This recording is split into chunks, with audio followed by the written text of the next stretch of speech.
నమస్కారం. Time to time వార్తలకు స్వాగతం. ముందుగా వార్తల్లోని ముఖ్యాంశాలు. అకాల వర్షాలపై అత్యవసర సమీక్ష నిర్వహించిన సీఎం చంద్రబాబు. 12 జిల్లాల్లో పంట నష్టం జరిగిందని అధికారులు వెల్లడి. రైతులకు త్వరితగతిన సహాయం అందించాలని ఆదేశాలు. ఎల్పీజీ కొరత రాకుండా ముందస్తు చర్యలు తీసుకోవాలని సూచన.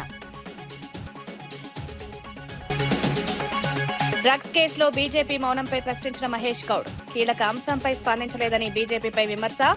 కేసుపై పూర్తిస్థాయి విచారణ జరపాలని డిమాండ్. ప్రజల్లో అనుమానాలు పెరుగుతున్నాయని వ్యాఖ్య.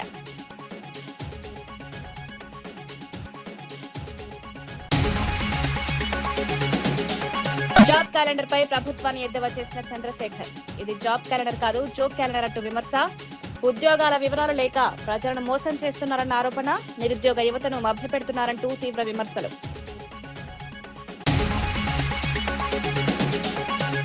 పాకిస్తాన్ పై తీవ్ర వ్యాఖ్యలు చేసిన అసదుద్దీన్ ఓవైసీ. అమాయకులపై దాడులు మానవత్వానికి విరుద్ధమని విమర్శ. ఇస్లాం సూత్రాలను పాటించడం లేదని పాకిస్తాన్ పై ఆరోపణ. అంతర్జాతీయ సమాజం స్పందించాలని ఓవైసీ పిలుపు. పెట్టుబడులతో లక్షల ఉద్యోగాలు సృష్టించామని మంత్రి రవీంద్ర. 25,000 కోట్ల పెట్టుబడులు ఆకర్షించామని వెల్లడి. గత ప్రభుత్వం యువతను మోసం చేసిందని విమర్శ. పరిశ్రమలతో రాష్ట్ర అభివృద్ధి వేగంగా జరుగుతోందని వ్యాఖ్య. ఏపీలో కురిసిన అకాల వర్షాలు, వడగళ్ల వానలపై సీఎం చంద్రబాబు ఉన్నతాధికారులతో అత్యవసర సమీక్ష నిర్వహించారు. 12 జిల్లాల్లో సుమారు 6,600 హెక్టార్లలో పంట నష్టం జరిగినట్లు ప్రాథమిక అంచనాలు వెల్లడయ్యాయి. వరి, మొక్కజొన్న, మిర్చి రైతులు తీవ్ర నష్టపోయారని అధికారులు తెలిపారు. గల్ఫ్ యుద్ధ పరిస్థితుల నేపథ్యంలో ఎల్పీజీ, పెట్రోల్ కొరత రాకుండా ముందస్తు చర్యలు తీసుకోవాలని సూచించారు. ప్రత్యామ్నాయంగా ఇండక్షన్ స్టవ్లు, ఎలక్ట్రిక్ వాహనాల వినియోగాన్ని పెంచాలని పేర్కొన్నారు. రైతులకు అండగా ప్రభుత్వం నిలుస్తుందని హామీ ఇచ్చారు.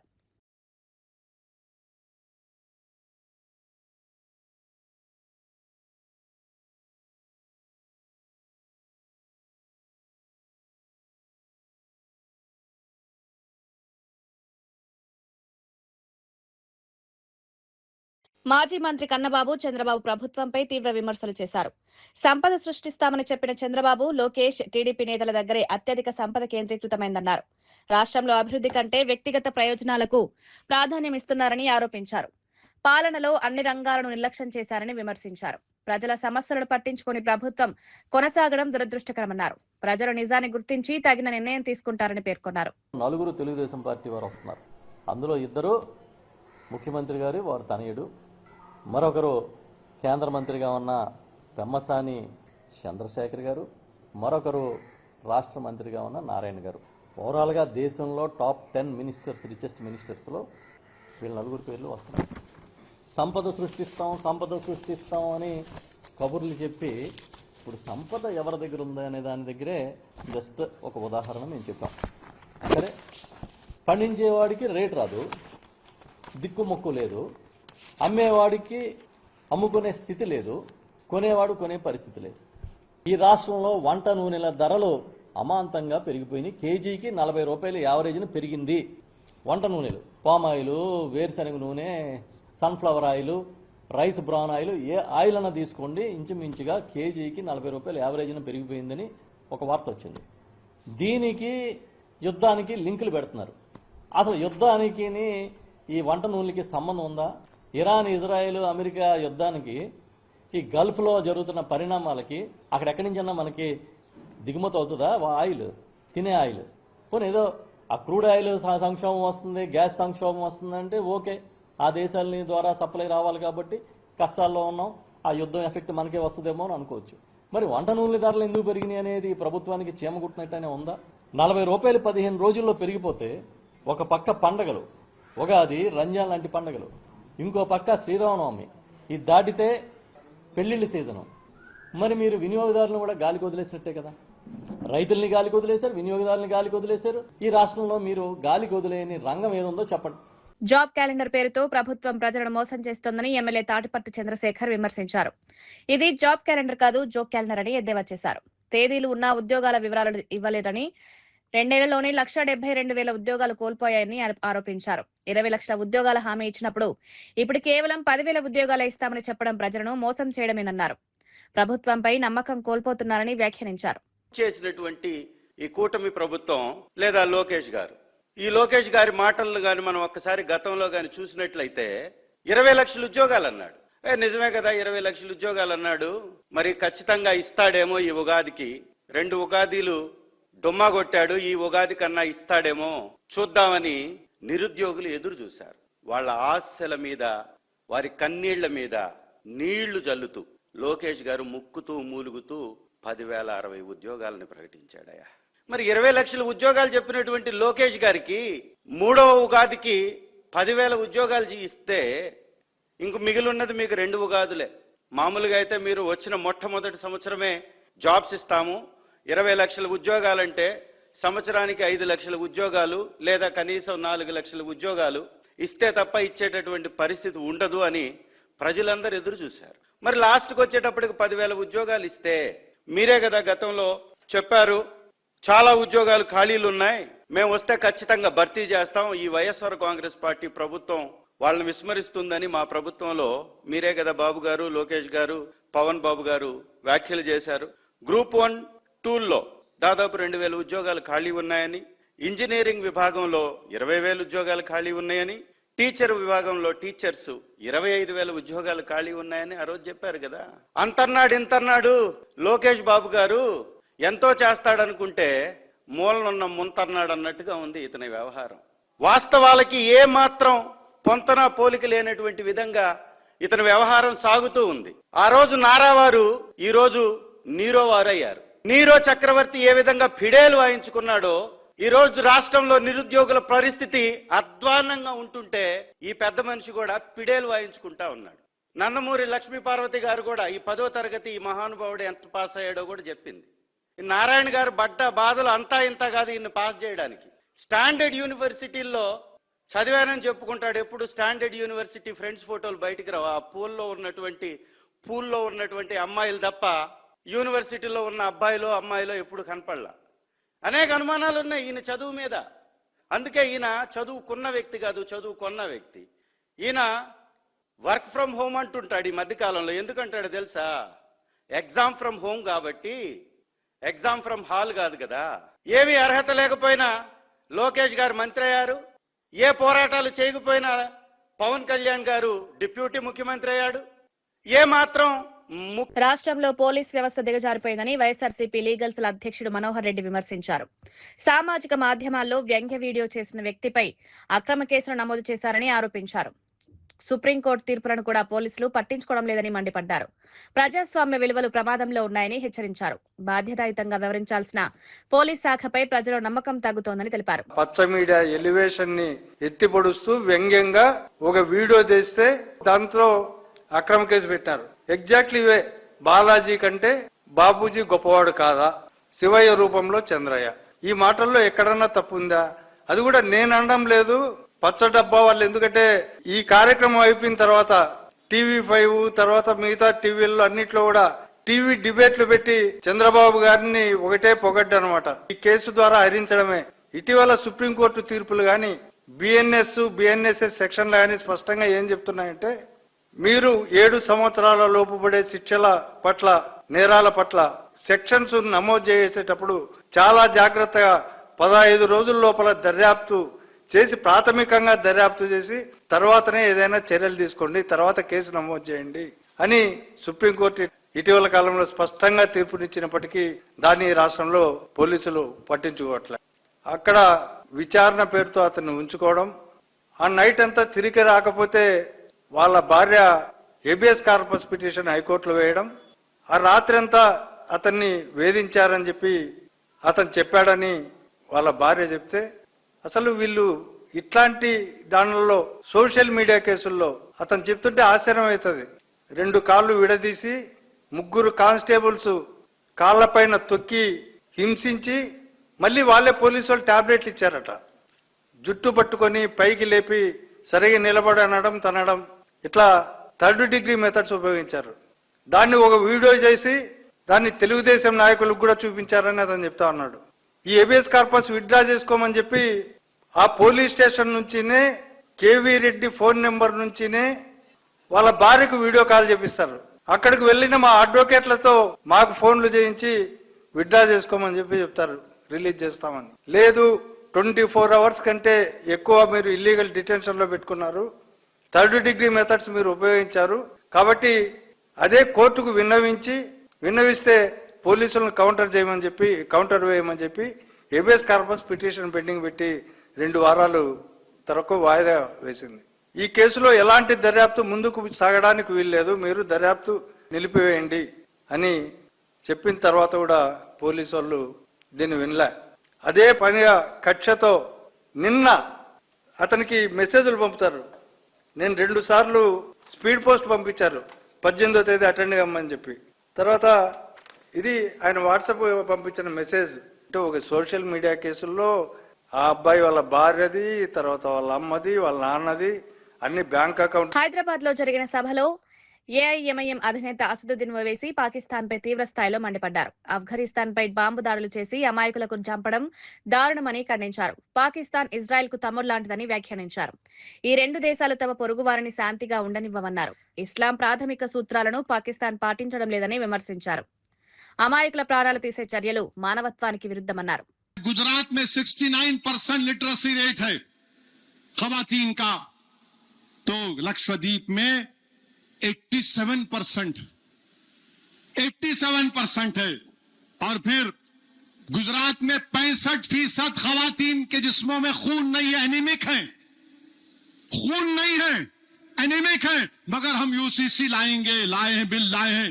और गुजरात में कोई मुसलमान अपना घर हिंदू को नहीं बेच सकता, हिंदू अपना घर मुसलमान को नहीं बेच सकता.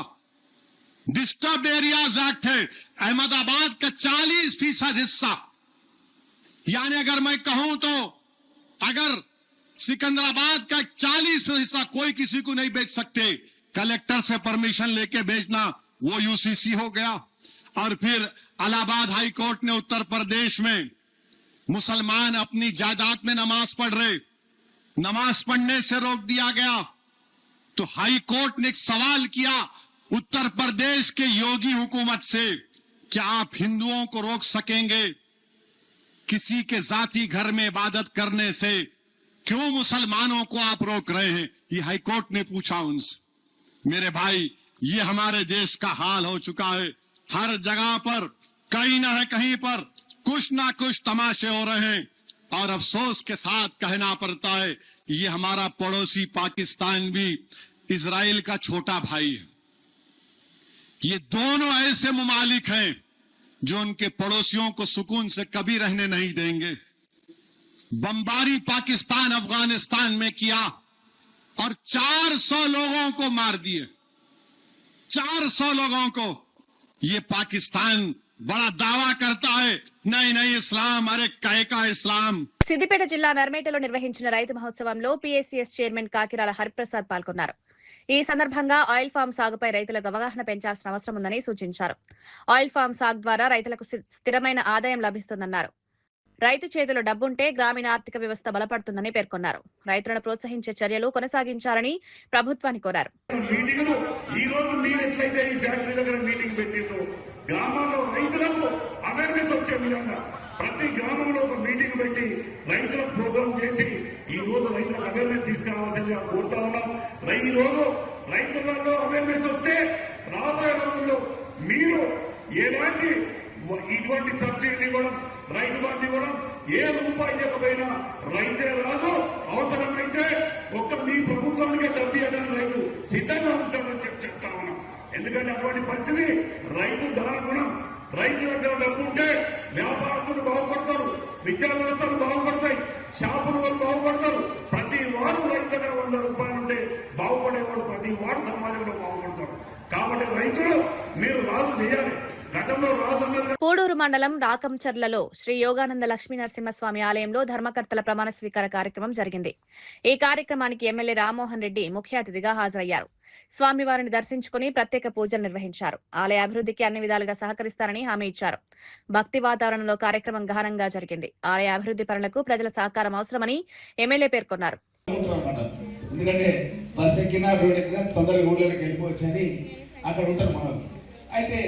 నేను కూడా అప్పుడప్పుడు ఆ దేవాలయానికి పోయేవాడిని. అయితే అనుకోకుండా ఆ దేవాలయానికి సంబంధించినటువంటి ధర్మకర్త, మీరు కూడా వినాలి, ఏదైతే ఉన్నారో రాహుల్ బాబా ధర్మకర్త పేరు. రాహుల్ రాహుల్ దాస్ బాబా నా దగ్గరకు వచ్చి మీరు మా దేవాలయానికి సంబంధించిన ఏదైతే భూములు ఉన్నాయో 57 ఏళ్ల నుంచి అది మా భూములు, మా దేవాలయం భూములు 57 ఏళ్ల నుంచి ప్రభుత్వ భూమి అని పడింది రికార్డు. అయితే మన గౌరవ ముఖ్యమంత్రి రేవంత్ రెడ్డి గారు ఏం చేసిందంటే ప్రభుత్వ భూమి అని ఉంది కదా అని దాని ముందర నుంచి ఒక పెద్ద బ్రిడ్జ్ తీసుకుపోతున్నాడు. ఆ గుడి ముందర నుంచి పెద్ద బ్రిడ్జ్.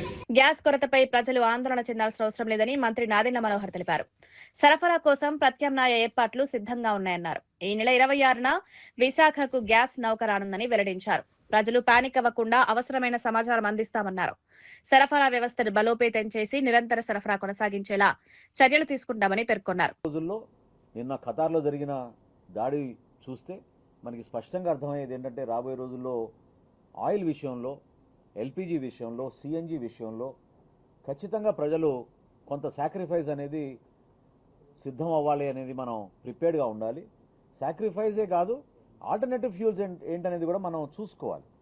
ఎందుకంటే ఈరోజు మనకి సోలార్ వచ్చింది, బయోగ్యాస్ ఉంది, అదేవిధంగా పట్టణ ప్రాంతాల్లో పైప్ న్యాచురల్ గ్యాస్ ఉంది, పిఎన్జి ఉంది. మనకి గౌరవ ముఖ్యమంత్రి గారు ఈరోజు మధ్యాహ్నం సమీక్షించినప్పుడు చాలా స్పష్టంగా చెప్పారు, అర్బన్ ప్రాంతాల్లో మనం పిఎన్జికి కన్వర్ట్ అయ్యే విధంగా ఎవరైతే గ్యాస్ సిలిండర్స్ తీసుకున్నారో వాళ్ళందరికీ కూడా కన్వర్ట్ అయ్యే విధంగా మనం కొత్త పాలసీ తీసుకొద్దామని ఈరోజు ఒక డెడ్ లైన్ కూడా ఇచ్చారు మాకు.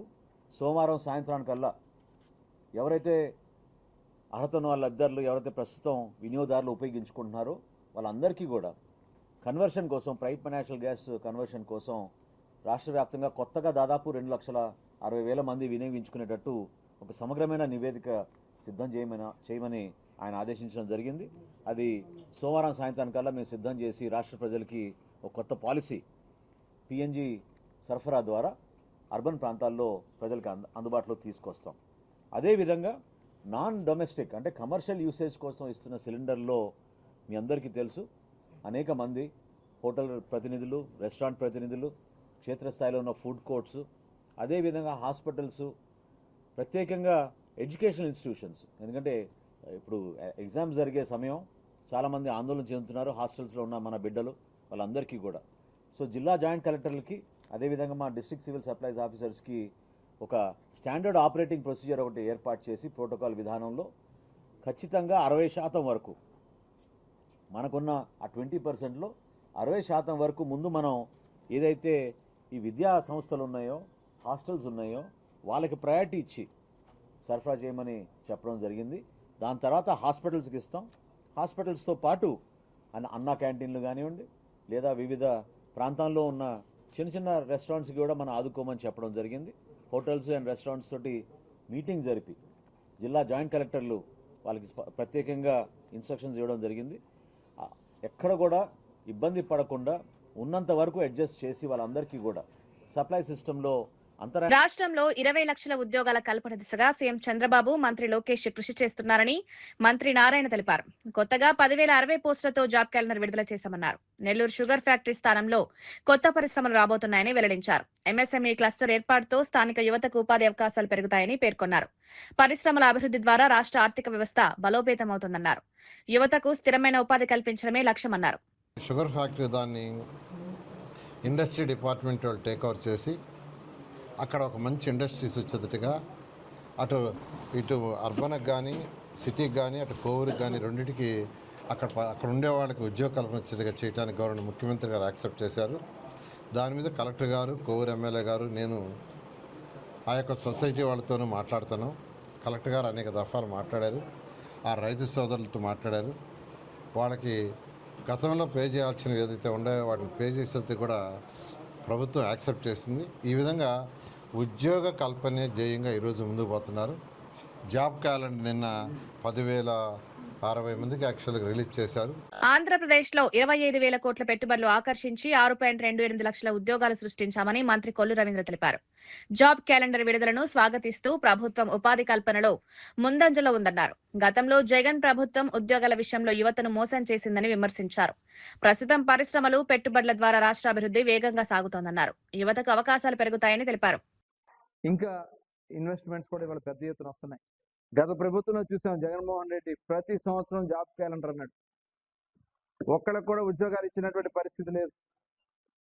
ఆ పరిశ్రమలు వెళ్ళగొట్టడం వల్ల చాలా మంది రోడ్డు పడిపోయారు. ఎన్సీఆర్బీ ఇచ్చినటువంటి నివేదికలో దగ్గర 4100 మంది ఆత్మహత్యలు చేసుకున్నారని చెప్పి డైరెక్ట్ రిపోర్ట్లోనే జగన్మోహన్ రెడ్డి పాలన ఉందని చెప్పి ఉంది. ఈ రాష్ట్రంలో ఉద్యోగాలు లేకుండా చేసి గంజాయి బారిన పడేసి యువతని పనికి రాకుండా చేసినటువంటి వ్యక్తి జగన్మోహన్ రెడ్డి. ఇవాళ యువతని ఉద్యోగ ఉపాధి అవకాశాలు కల్పించడమే కాకుండా ప్రపంచానికి ఒక కాంపిటేటివ్ గా, ఒక నాలెడ్జ్ స్టేట్ గా గౌరవ ముఖ్యమంత్రి చంద్రబాబు నాయుడు గారు ఆంధ్ర రాష్ట్రాన్ని. ఫామ్ హౌస్ డ్రగ్స్ కేసుపై బీజేపీ నాయకుల మౌనం అనుమానాలకు తావిస్తోందని టీపీసీసీ అధ్యక్షుడు మహేష్ గౌడ్ ప్రశ్నించారు. రాష్ట్రంలో పెద్ద చర్చకు దారితీసిన ఈ కేసుపై ఎందుకు స్పందించడం లేదని నిలదీశాయి. రాజకీయంగా కీలకమైన ఈ అంశంపై స్పష్టతనివ్వాలని డిమాండ్ చేశారు. ప్రజల్లో సందేహాలు పెరుగుతున్నాయని తెలిపారు. ఈ కేసు చుట్టూ రాజకీయ వాతావరణం వేడెక్కుతోందన్నారు. నిజాలు బయటపడేలా పూర్తిస్థాయి విచారణ జరగాలని పరిస్థితి. నిన్నగాక మొన్న రోహిత్ ఫామ్ హౌస్ లో డ్రగ్స్ దొరికినట్టు పరిస్థితి. ఎటు పోతుంది యువరాజు గారు? రోహిత్ రెడ్డి ఫామ్ హౌస్ లో డ్రగ్స్ తో పట్టుబడితే ఇంతవరకు కిషన్ రెడ్డి గారు స్పందించలేదు, బండి సంజయ్ గారు మాట్లాడారు, బీజేపీ అధ్యక్షుడు రామచంద్రరావు గారు మాట్లాడరు. అంతేమేమిటి అసలు? ఆఖరికి డ్రగ్స్ వ్యవహారంలో కూడా కలిసి పయనం అవుతా ఉన్నారు. బీజేపీలో బీఆర్ఎస్ పార్టీ విలీనమైనట్టుగా అర్థమవుతా ఉంది. అసలు ఈ తెలంగాణలో డ్రగ్స్ నిర్మూలన జరగాలనుకుంటున్నారా, యథేచ్ఛగా డ్రగ్స్ సరఫరా చేయాలనుకుంటున్నారా? ఏమి జవాబు చెప్పాల్సిన అవసరం. బడ్జెట్ పై అసహనం వ్యక్తం చేస్తూ బీఆర్ఎస్ సభ్యులు కాపీలు చింపేశారని ప్రభుత్వ విప్ ఆది శ్రీనివాస్ ఆరోపించారు. కాంగ్రెస్ ప్రభుత్వం చేసిన అభివృద్ధిని చూసి బీఆర్ఎస్ తట్టుకోలేక ఇలా వ్యవహరిస్తోందని విమర్శించారు. అసెంబ్లీలో చోటు చేసుకున్న ఈ ఘటన రాజకీయంగా ఉద్రిక్తతకు దారితీసింది. ప్రజాస్వామ్య వ్యవస్థలో ఇలాంటి చర్యలు తగవన్నారు. ప్రతిపక్షాలు బాధ్యతగా వ్యవహరించాలని సూచించారు. రాష్ట్ర అభివృద్ధి కోసం ప్రభుత్వం కట్టుబడి ఉందన్నారు. మరో కొత్త పథకాన్ని, దేశంలో ఏ రాష్ట్రము ఇవ్వని పథకాన్ని మన తెలంగాణ ప్రభుత్వం రేవంత్ రెడ్డి గారి నాయకత్వంలో ఈరోజు బట్టి విక్రమార్క గారు మాట్లాడిన ఈ పథకాన్ని ప్రవేశపెడితే, ఇందిరమ్మ కుటుంబ జీవిత బీమా పథకాన్ని ప్రవేశపెట్టి 5 లక్షల రూపాయలు ఇవ్వాలి ఎవరైనా జరిగిపోతుందని చెప్పిన పథకం తీసుకొని వస్తే చెవులో పువ్వెట్టుకుంటారా మీరు అడుగుతున్నాం. ఈ పథకం ఇష్టం లేదా అని మిమ్మల్ని అడుగుతున్నాం. రాష్ట్ర ఆదాయ గణాంకాలపై బీఆర్ఎస్ ఎమ్మెల్సీ దాసోజు శ్రవణ్ కుమార్ సందేహాలు వ్యక్తం చేశారు. గత బడ్జెట్ లో 2,29,720 కోట్ల ఆదాయం వస్తుందని చెప్పి ఇప్పుడు 2,03,000 కోట్లు మాత్రమే వచ్చినట్లు చెప్పడం ఎలా సాధ్యమని ప్రశ్నించారు. సిఏజీ నివేదిక ప్రకారం జనవరి 2026 వరకు కేవలం 1,38,371 కోట్లు మాత్రమే వచ్చినట్లు తెలిపారు. మిగిలిన 50 రోజుల్లో 65,000 కోట్లు ఎలా వచ్చాయని నిలదీశారు. ప్రభుత్వ లెక్కలపై స్పష్టతనివ్వాలని డిమాండ్ చేశారు. ఆర్థిక నిర్వహణపై సందేహాలు వ్యక్తం. కేర్ఫుల్ గా అయినా రెవెన్యూ రిసిప్ట్స్ అని చెప్పని బడ్జెట్ ఎస్టిమేట్ గత సంవత్సరము ఫైనాన్షియల్ ఇయర్ లో బడ్జెట్ ఎస్టిమేట్స్ వాళ్ళు వేసుకున్నటువంటిది 2,29,720 కోట్ల 62 వేల రూపాయల రెవెన్యూ రిసిప్ట్స్ ను సాధిస్తాము అని చెప్పని ఈ ప్రభుత్వము గత బడ్జెట్ లో చెప్పింది. అయితే ఇప్పుడేం చెప్తా ఉన్నారు? రివైజ్డ్ ఎస్టిమేట్ లో though the target was 2,29,000 crores, what we could achieve was only 2,03,000 crores అని చెప్పని దాంట్లో చెప్పినారు. సరే, ఇంతవరకు సత్యం. కొంచెం లోతుగా పోవాలి కదా. మళ్ళా అంకెల వెనుక ఉన్నటువంటి ఒక గారడిని, అసత్యాన్ని కొంత లోతుగా పోతే కనబడేది ఏందా అంటే, అన్న ఈ డాక్యుమెంట్ ఇది కూడా మీకు గూగుల్లో దొరుకుతుంది. CAG controller general of India వాళ్ళ వెబ్సైట్లో కనుక వెళ్ళి కనుక మీరు జనవరి 20వ తారీఖు నాడు ఈ ప్రభుత్వ ఆర్థిక పనితీరు మీద ఆడిట్ చేసిన తర్వాత ఇచ్చినటువంటి ఒక డాక్యుమెంటు, ఈ డాక్యుమెంట్ని కూడా దయచేసి చూస్తే మీకు కనబడుతుంది ఏంటంటే, గారడి ఇక్కడనే కనబడుతుంది. Revenue receipts actuals up to January 2026 as stated by the controller authority general of India వాళ్ళు చెప్పిన దాని, సిఏజీ వాళ్ళు చెప్పిన దాని ప్రకారంగా 1,38,371 కోట్లు. అంటే జనవరి 20వ తారీఖు వరకు revenue receipts of the state were only 1,38,000 crores 371. సిగ్గు ఎగ్గు లేకుండా ఈ ప్రభుత్వం ఫస్ట్ డాక్యుమెంట్ ను వార్తలు ముగించే ముందు ముఖ్యాంశాలు మరోసారి. అకాల వర్షాలపై అత్యవసర సమీక్ష నిర్వహించిన సీఎం చంద్రబాబు. 12 జిల్లాల్లో పంట నష్టం జరిగిందని అధికారులు వెల్లడి.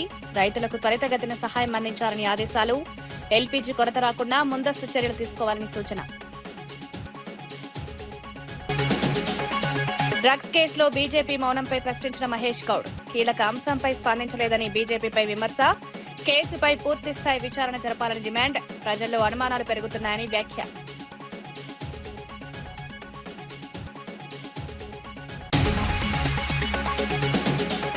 జాబ్ క్యాలెండర్ పై ప్రభుత్వాన్ని ఎద్దేవా చేసిన చంద్రశేఖర్ ఇది జాబ్ క్యాలెండర్ కాదు జోక్ క్యాలెండర్ అంటూ విమర్శ.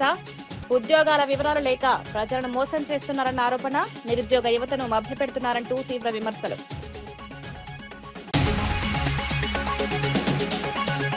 పాకిస్తాన్పై తీవ్ర వ్యాఖ్యలు చేసిన అసదుద్దీన్ ఓవైసీ.